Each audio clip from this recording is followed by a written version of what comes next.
ng paligo ng mga bata. At sa uli na rin ako nagpapainit mga mare dahil nauubos na nga yung kahoy namin. At hindi nga kami makapangkahoy dahil maulan na. At buti na lang mga mare, merong stock yung mga magulang ko nito kaya nakahingi ako ng isang sako. At kahit papano ay nakalibre pa nga.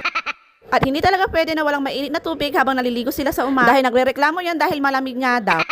At habang nakasalang nga yung pinapainit kong panligo ng mga bata mga mare, at heto, nasikaso ko naman yung almusal nila. At sa mga oras na yung mga mare ay medyo maaga pa nga kaya hindi ko pa sila ginigising. Saka ko na sila ginigising mga mare, pagluto na nga yung almusal nila at okay na lahat. At pagising na nga sila mga mare ay kikilos na rin ako sa mga kwarto nila para magligpit din ng mga higaan nila. Habang kumakain nga sila ay asikaso naman ako dito sa loob ng bahay mga mare para magligpit kahit kon. Dahil nito mga nakaraang gabi mga mare ay mas nauuna nga ako natutulog kaysa sa kanila. Kaya pagising ko nga ng umaga mga mare ay ang gulo nga dito sa sala. Kaya heto mga mare, after ko nga magluto ng mga mare ay heto naman ang ginawa ko ay magligpit. Kaya wala tayong karapatan na gumising ng tanghali mga mare dahil meron nga tayong kasama sa bahay na mga makukuli.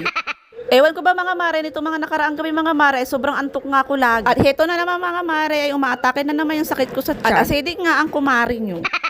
At ang ganda nga niyang wood calendar ko mga mare dahil hindi ka na nga papalit-palit taon-taon. At pwede pa nga siyang pan-display sa bahay. O alam nyo na, kung gusto nyo rin ito, nasa comment section ng link.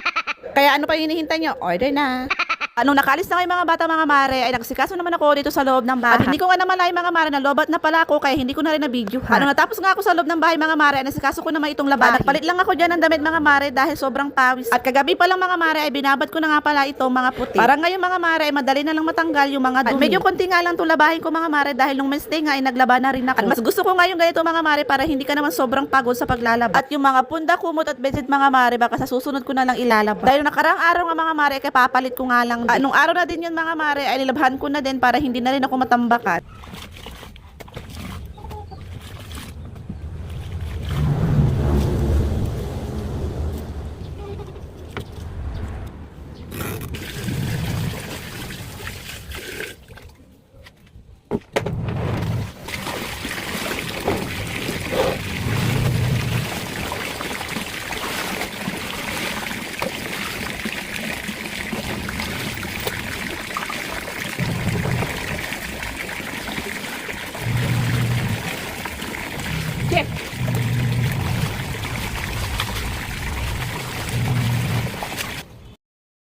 Naglalagay nga ako dyan ng tina sa mga puting damit. Dahil yung tubig dito sa amin mga mare ay medyo nangyayelo. Kaya lahat ng puting damit namin mga mare ay nilalagyan ko nga ng tina. At ganyan nga ako maglagay mga mare. Sa huling balaw ko nga siya nilalagay. At bago mag-downy. Yung iba kasi mga mare ay sinasabay nila sa labahin. Lalo na pag nagwawashing sila ng puti. Sa bagay mga mare may kanya-kanya nga tayong gawain. Sa akin kasi mga mare ay ganyan nga ako maglagay ng tina.